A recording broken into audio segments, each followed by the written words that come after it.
I shot this at incorrect white balance for a reason, because I wanted to have really, really low-key, kind of cooler tones, and I wanted that orchid to pop. So I wanted it to be almost, not monochromatic, but I wanted her to recede in the frame, and then it'd be all about perfect skin. So here's a little bit of the problem that I ran into. Let's take a look at her skin. I'm going to just analyze the things that I would need to fix. All right, so first of all, I'd want to maybe clean up her eyebrow. I would want to even out all of this texture here. I want a more even highlight on her nose. Might want to tone that down a little bit. I definitely want to have cleaner highlight here. This area is a disaster, so this is where a lot of the work is. I don't want, and this is what we're talking about, you're shaping the light for a darker toned person. You're shaping with highlights. So here, I think I'm going to try to give a little bit more highlight because I'm losing her jaw. And no jawline, and that's one of the things I just listed as beautiful, so we need to do that. Smooth skin, even skin. And then, a little bit on her hands. It's a little bit too much texture for me. And I would try to just give nice, creamy, even, smooth highlights everywhere. So I'm just gonna go, all right? So hopefully you don't get super bored. I'm gonna just talk through it. I'm just gonna retouch what I would do, and I'm doing this on a trackpad, so this is when you can be impressed with me. People did notice that. They were like, is she really editing with the trackpad? Yeah, right now, yeah. She is right now. Okay, all right, so what I might start with to make my life a little bit easier is if I can get rid of any really big blemishes. So I'm going to zoom in. I'm going to see if there's anything that would have both texture and tone that I can get rid of. And we'll see how that goes. Anything major, and we'll make sure that it's not a super obvious retouch. Maybe over here. And this is not frequency separation, this is just right now getting rid of the big stuff. Because in frequency separation, if it has color and tone and texture, then I've got to retouch it out of multiple layers, and I don't want to have that problem. So anything that is super defined, and this is just more I know is going to be kind of a mess down here. All right, so I'm happy with that. I'm going to merge down and then start with my frequency separation. So I'm going to go to my actions. I'm going to run 16-bit frequency separation, and let's take a look here at her cheeks. And this is maybe over here is the skin tone that I'm going to look at, or the skin texture I'm going to look at. So she does have larger pores there. And I'm going to look, and this is when it's perfectly in focus. And I start to blur kind of around there. And this is what I'm thinking, is if I blur too much, then a lot of that bad texture and some of that bad color will be sucked up into the top texture layer, and that's going to make it a little bit harder for me to retouch. But if I don't blur enough at this stage, then I'm not going to have enough texture, and so when I smooth out her skin, it's going to look super fake. So I'm going to go with something around 2.5. And when I finish, 2.7, when I finish hitting OK, I can check and see if I did a good job here by looking and seeing what kind of texture I have. So do I have all the skin texture that I want? And I've got some good skin texture, but I can't quite tell. So I'm going to add a top levels adjustment layer and see if I have enough texture. And I think it's a little sparse in here. I think there's just not quite as much as I'd like. So I'm going to take a look, and I just want to see, is that because there isn't much texture?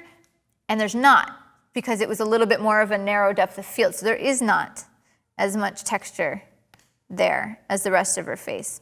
It might be okay, but if I don't like the amount of texture that I have, I can run the frequency separation again and blur more. Blurring more will suck up more texture for me to work with. So I know that when I smooth things out and I add the texture back in, that it will look realistic instead of over smoothed. So maybe I'll just go up to 3.1.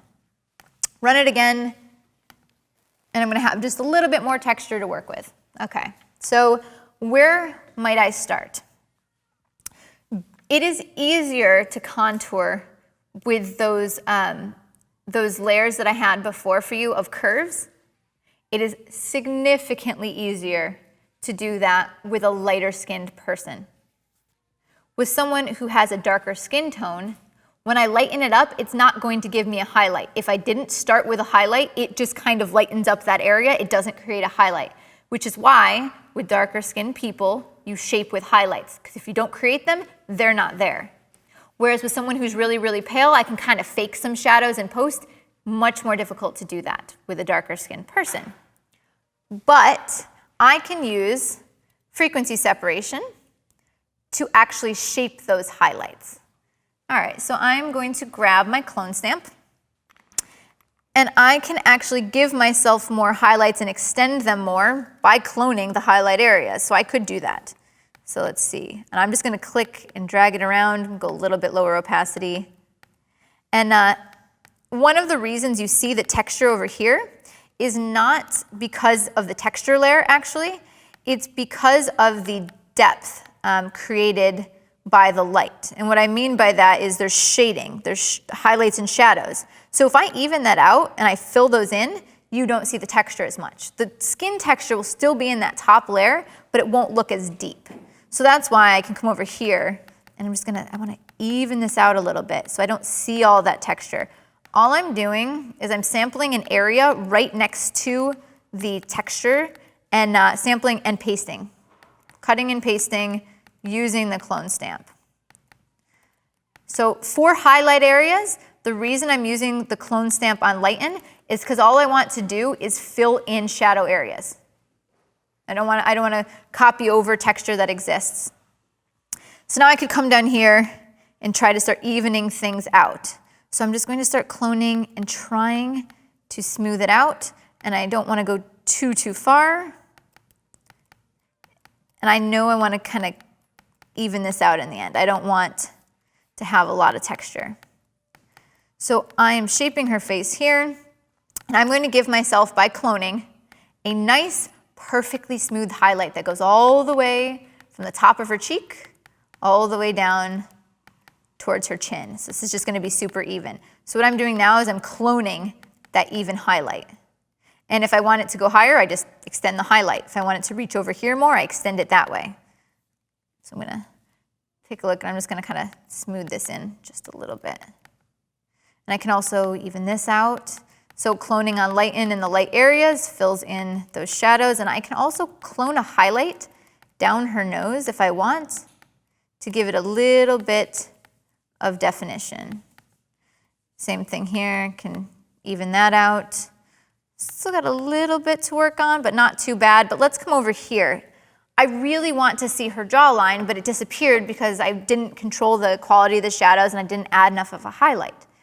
In this image, it was lit with the Zeppelin, the Westcott Zeppelin I was telling you guys about. It was off to the right of the frame, and then I had a white reflector slightly behind and to the left-hand side of the frame. So that's what this is lit with. All right, so I want to give myself a little bit more of a jawline to work with. So I'm going to do that here. And all I'm doing is I'm cloning on lighten, and I'm going to fake that highlight. And I'm pulling the skin tones this way and faking that highlight. And let's even up around here. Let's even out those highlights, okay? And so the highlight would be a little bit more pronounced, closer to where the light source would be, and it would kind of fade out this way. So that's what I'm doing, smoothing things out. Let's add a little bit more highlight this way, and then have it fade. All right, so maybe something like that. I'm going to think it's a little bit too defined, so it's not really a problem. I can always just go ahead and erase it or mask it out. I'll erase it for a second. I'm going to say it's a little bit too much. So maybe I want it like there. I like that amount. Yeah, that looks more natural. Okay, cool. The next thing is I don't want this highlight to extend over too far, so I can grab my clone stamp on normal, and I start shaping. Let's shape this way. Okay, maybe a little bit higher opacity. So I'm going to shape, and I'm trying to smooth out some of these texture areas. That looks fine. And I'm gonna smooth out some of this texture on her forehead. The reason I'm on normal is I'm just trying to even things out. I'm not trying to darken them down or lighten them up. Just trying to get more even. So I'm cloning on normal, clicking around. Okay, not too bad there. On her nose, some of this is a little bit uneven, and I think that I'll just have to retouch that out on the high layer, because I think, yep, can you see like a lot of that is not in the low layer? This is when that high layer is turned off. So even if I go ahead and I smooth out that low layer perfectly here and make it so that there's not much depth, when I turn that high layer back on, it's still all there because it's on the high layer. So I know I've got to go back and do that. This bothers me a little, kind of smooth that out. All right, so looking good, looking a lot better. Let's see where we've gotten in that period of time. And I want to make this a little bit of a sharper highlight. Let's take a look. So I've actually kind of shaped her face using the highlights and shadows. I can't do it with contouring like I would with someone who's pale, so I've got to do it here. And I'm making those choices. But I would also do that for her clavicles and for her fingers as well. I would come over here and clone on lighten on top of her clavicles to make them more defined and smooth everything out. So watch the difference just with that. You know, I've made it a little bit more of a smooth skin tone, brighter highlight. Let's clone that over and clone everything down. And I'd smooth this up. Okay, works great. And then maybe just make this a little bit smoother. Okay, so most of that looks pretty good to me. I am looking in the shadows here, and that needs a little bit of help. I can smooth it out by hand. What I think I might do is I might duplicate the layer and try some image-nomic portraiture. I want to kind of even that out. So I'm going to go to Filter, Image-nomic Portraiture, and even that out. And so I'm going to select that skin tone, this kind of blotchiness here. And let's see if it helped what I need to do. I'm going to switch over and just hold before and after. So see, this is before and this is after. Kind of evening it out for myself a little bit, so I don't have to do all that retouching. Blends everything together. And I'm going to hit OK, but I don't want it to apply to the whole face. I want it just to apply to that shadow area. So I can use a mask by holding Alt-Option and just apply it here in that shadow area and anywhere else that looks like it really, really needs it. I can also apply to the shoulders and try to even that all out. A place that I would definitely use portraiture, for sure, is going to be on her fingers, because that would be a massive amount of retouching time to really try to go in and smooth them out. So we're going to see if portraiture can run just on the fingers. I'm going to zoom in real close to the fingers. I'm going to select that tonal area, and I'm just going to try to smooth it out a little bit. And I can see a before and after. It's pretty good. Let's go a little bit further. So that evens it out, and I'll hit OK. But I just had to pump that way up, and so if it applied to everything, it would be too strong. So I use my mask again and just smooth it out on the fingers. Okay, so now that looks a little bit better. So let's see kind of how far we've gotten. And so this is where you have to make a decision of how realistic do you want it to be or not. Like, I can go further and I can smooth things out, but already this is way beyond what I would do for a portrait, because this is a perfect highlight. So probably not the direction that I would go. If this is going to be a huge beauty campaign or something to that effect, I would go ahead and go into the high layer and start getting rid of all those little undesirable textures. And so that's what we were doing when we were looking at this layer. You can go in here and figure out what textures you don't like and then clone them out or do spot healing to get rid of them. And you can see if there's any other textures that are undesirable, anything major. There's not anything too bad. The biggest area that I don't like is over here. So I could try on Clone Stamp and see if I can make it a little bit more subtle. And let's try cloning it just a little. And I can leave the bottom layers on too if I want to see what it's doing. Trying to flatten that out maybe. Okay. If there's a place that looks too smooth or doesn't look real, and by the way, I don't know if you can see this at home, but there's all these little textures that you would, if it was a super high-end campaign, they would have to go, and you'd have to go into each pore. And so what I would do at this point was start contouring a little more, making it brighter or darker, and doing a little bit of liquefy. I think her ear's a little bright, I might darken it down, but I'm able to get a pretty good beauty retouch from like a pretty rough skin very quickly. And that's kind of like the things that I'm looking for.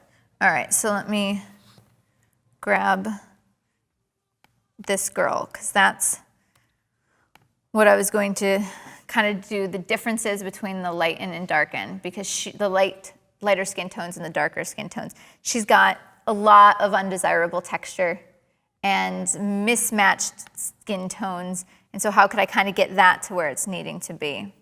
So I'm going to open that up in Photoshop.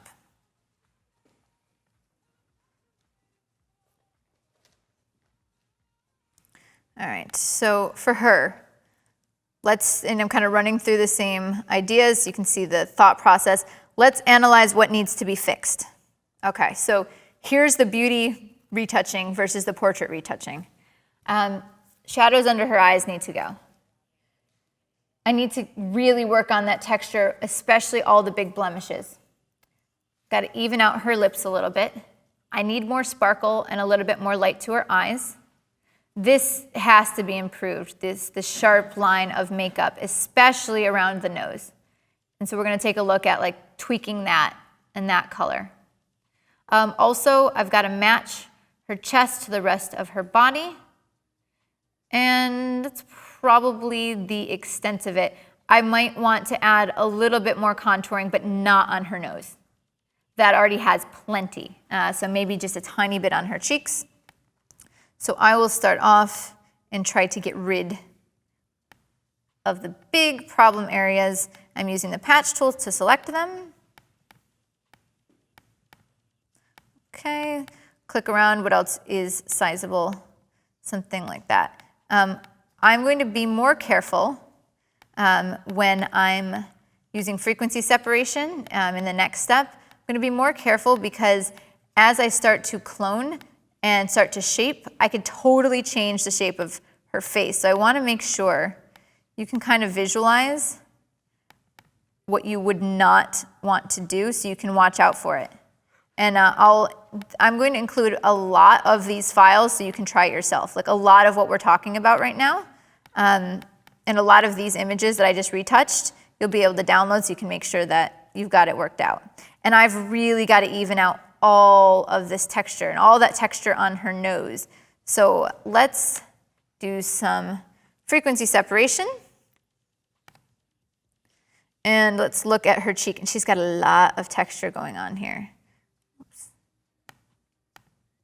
All right, so looking at her cheek, let's blur, blur, blur. Around there, I lose skin texture. That's probably good. Maybe 2.0, 2.2, so let's try that.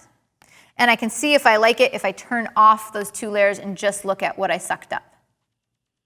And I actually just wanted to take 1 second and show you if you took too much, what it would look like. If I blur to like here, what that layer looks like is that top texture layer has a lot of her skin tone in it. And so when I try to start evening this out, I can't on the color and tone layer because it's protected up on that texture layer. So that's what it will look like if you go too far. I start to see too much texture and I start to see color. And so you can see that color here and in her eyes and in her skin, there's some of that red. So that's, if you've done that and you can see that much texture, then you went too far in your blur and you've got to bring it back. So for me, I liked like 2.2-ish. Okay. All right, so where I would start is I would start trying to even out these areas. So first I'll show you what it looks like if you mess up, like this is what I see most commonly done wrong with frequency separation. The most common mistake in how it ruins skin is this.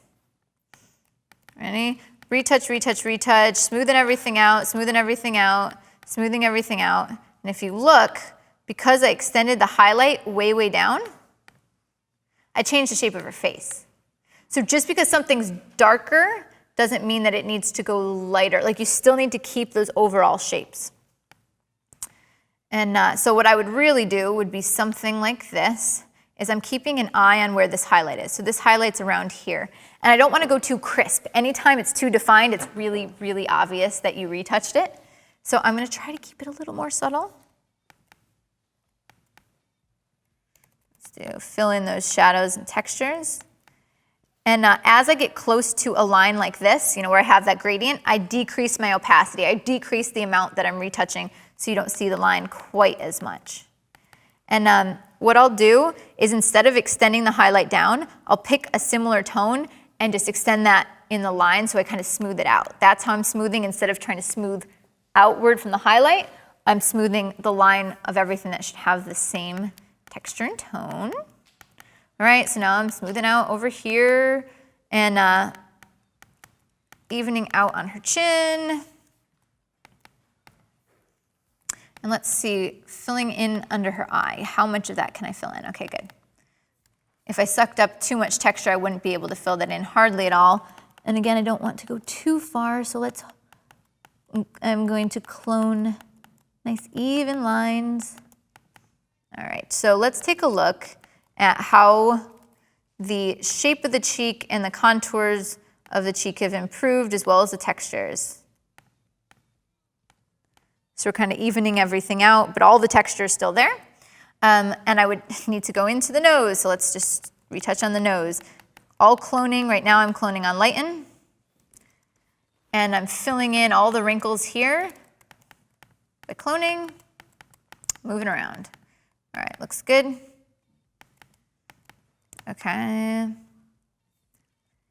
All right, so I think that's a good place to go. So let's look for any other unevenness. So places that I see as uneven. If you can't tell where it's uneven, add a layer of levels above and increase the contrast, and you can kind of edit that way. You can kind of see where there's unevenness, because it will emphasize it more. So they call them like checker layers or verification layers, and it helps you see what you need to fix. I also, before I print things, I take a look at a couple different monitors as well, or before I send them out to the web, because sometimes there'll be a mistake that you made that's not visible, which is why these check layers are really, really good, because it's letting you see maybe a mistake that you didn't quite see on the monitor you're working on. Especially, one of the considerations you have for working on a monitor is that you change your brightness a lot. And so you might have had it turned down or turned up and not have seen a really bad retouch. You might not have noticed it until somebody's looking at it on a computer with a different brightness. All right, so now I'm cloning on normal, evening this all out. Okay. And I think that looks pretty good with the skin. Over here, this unevenness would be a perfect candidate for Imagenomic portraiture or whatever plugin you have. Any plugin you have for smoothing would be great. I'm going to even out my highlight. So let's take a look at how we did with her skin. I'll turn off that levels, and let's look before and after. Get rid of the levels. And the only thing I don't like right there is that little highlight. Otherwise, I think it's pretty good. All right, so now that I've gotten the skin under control, if I did not like all this texture, I would go on to the high layer, and I would start, and this is just have the high layer on. I would start with levels and just try to reduce some of that texture. And she's got a lot of it. So I could do a little bit of cloning, or I could go into the pore level, which is what professional retouchers do. They go into the pixel level, and instead of just like backing off and kind of filling things in, they'll actually individual pore by pore get rid of whatever the problem is. But we are just gonna like reduce some of the texture just a little bit.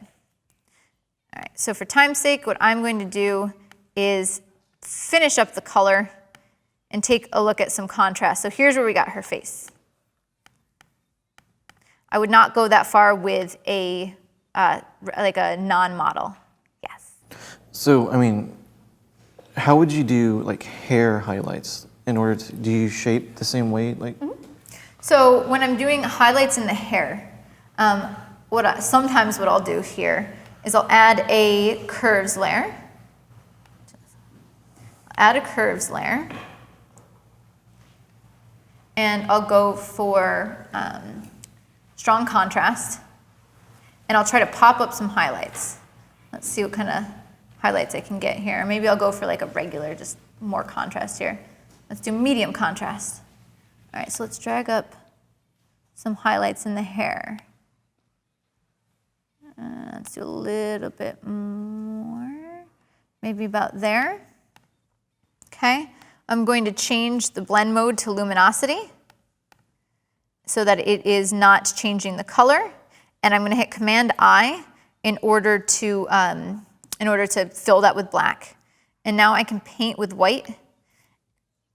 And I'm going to focus more on the highlight areas. And you could do that. Let's do a little bit more subtle. So I could kind of paint highlights on that way and give a little bit more contrast to the hair, which will make it look shinier. But the dodge and burn technique that we used before is another good one. So I'll show you what this looks like. Let's get the hair looking all spiffy. All right, let's take a look. So I'm gonna add like, a little bit more pop to that. I can also go ahead and bring up the white point. So let's make it a little brighter. So right here in the very top right-hand side of my curves adjustment layer, right up here is the white point. And if I bring this white point over, I'm going to start to pop the highlights a little bit more. So let's take a look at her hair here. So the highlights are getting a little bit poppier, the shadows are getting a little bit darker. So it's giving her more depth. Versus the original picture we started with, it didn't have as much texture.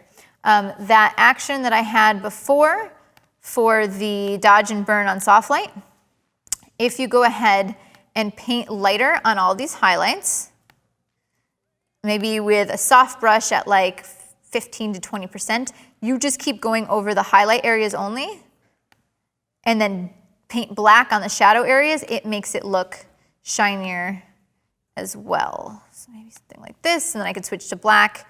So the actual shape of the hair will look a little bit more defined. It's the exact same thing as you're doing with contouring on the face. So let me see that before and after. So watch the hair on these two. Here's before and here's after. So you get a lot of pop in the hair. Okay, so let's talk about these color casts or this messed up makeup. And that's why I wanted to end with this as well, is like even if you start with a pretty model, it doesn't mean that their skin doesn't need a lot of retouching. It doesn't mean you're not gonna have to do something with the makeup. So one thing that I could do is I could try, and this was my lineup of, it's not color contamination, but it's a color problem. I could try making a selection of that skin tone. And so when I hold and select color range, when I hold the shift key, it adds to my selection. So I've clicked on those areas of skin, but I don't really want all of that. And I can modify it by how I play with range. So if you look at range, right now it's going from where I selected and it reaches out to the edge of the frame, finding anything of similar tone to add to the selection, but I'm just worried about her face. So I can actually limit the range to just around her nose and maybe a little bit on her cheeks. But it's gonna make it a lot easier for me to make that selection and not have to worry about it contaminating because I've changed the range of how far that's reaching. So now it's just gonna be getting the center of her face. And so I can click and make sure I've got all that discoloration, something around there. And I mean, I think I could even go a little bit further, honestly. Maybe around there, perfect. And fuzziness is how far it's reaching into other skin tones. If I drag the fuzziness really far to the left, it is only the color that I selected and nothing else. Whereas if I drag it to the right, it starts reaching out into similar tones, which is gonna give me, it's going to give me a more natural look instead of being so crisp. So let's say that is a major problem color. If I hit OK, that is now my selection. And if there's anything I don't want, like maybe I don't think it's that yellow under her nose, I can hold the lasso tool with the minus and unselect that part. So that is a lot of the discoloration. And so my tool of choice would definitely be selective color. And so I would go ahead and try to figure out, that's a neutral. And so what color is it? You could drag the saturation to try to figure it out. You could use your little color sampler to try to figure out what color it is. Or you can also just kind of drag things around and see which direction is the right way, which one's going more in the correct direction. Let's see, I think I need a little bit more cyan. No more magenta, so let's see where we're going, if we're going the right direction. That's my preview here. Let's move this over and see it's before and after. Okay, we're doing okay, but I still think there's too much yellow. Maybe something around that end. Yeah, so more cyan. It's a little bit too yellow, so maybe a little bit more of that cyan there. So let's take a look at the before and after. So it's getting better. I think that looks good, but maybe a little bit too much color correction. But the thing that's probably distracting me is it's a little bit too crisp. I also might add maybe a little bit more pink. Okay, so something like that. But I've still got to deal with her chest. And I showed you before that I could make a bunch of different changes to try to figure out what color this needs to be. And I've already figured out from trial and error that's just a little bit too cyan. So I'd go back, and you could also do color balance or selective color and take a look and say, okay, we said it was too cyan. Let's add a little bit of red and a little bit of yellow. And you can make your color selections however you want, but you're just making sure you clean it up. So let's clean up around the edges. For her chest, I would definitely use portraiture to help myself out, save me some time. For her hair here, I would try to do a color range selection. Let's see, select color range, and I'll try to select her hair. Right there, let's do that. And I would click around like that and change a little bit of the fuzziness so that I could paint off that color effect that I just did off of the hair. So I could open up that selection, for example. And go back to the top selective color and then paint black. And so now I can bring back, what that hair is supposed to actually be like. And I always do like a little bit of blending in the corners. All right, lastly, what I would do is try to add more dimension to her face. What a lot of people do when they're trying to add contrast and shape is that they go to levels or their histogram and they just increase contrast overall. But the problem is it's representing the whole image, and maybe I'm not really paying attention to that. I need to pay attention just to her face. So when I do levels adjustments, I do a ton of them. A lot of curves and a lot of levels adjustments, but just on the areas I need to pay attention to. So let's just fix the contrast on her face. My end beauty images have like 10 or 15 curves adjustments. So I'll do curves adjustments for the cheeks, for the top of the cheeks, the bottom of the cheeks. I'll do one for the contrast of the face overall, separate like we did, separate for the hair and the clavicles. So let's finish up with this contrast. So when I just zoomed into her face, need a little bit more contrast there. So watch, it's going to pop and have a little bit more dimension. And I would also run that contours. And I'm going to play with the contour action that is color neutral. Color neutral, I'm going to run that and just give a final shape to her face. I'm going to kind of turn these off real quick. Let's run my color neutral again. Okay. And so I can go ahead to the highlights and paint light where I want it to be brighter and have higher cheekbones, low opacity, soft brush. And so you can see that I could probably finish this up in maybe another 5-10 minutes to get it to where I want it to be. And this would be probably the last two images I showed you are about the most intensive or most intense or most destructive, I mean most work that I'm doing to the skin. I don't usually need to go any further than that. Okay, so let's take a look at these. Okay, shaping her face just a little bit more there, underneath her lips. And I could add a couple more highlights, but let's just take a look at my before and after. So far, I would fix that a little bit more. So here we go, last one. So something like that. I am hoping that that was interesting versus super duper duper boring. So you can like hear what my mind would be thinking as I'm working through the skin. I do have this recorded, a retouch of this recorded on my blog, but I'm not talking. So if you wanted to like watch again and see what I was doing, I do label it and I'm telling you what I'm doing at that point.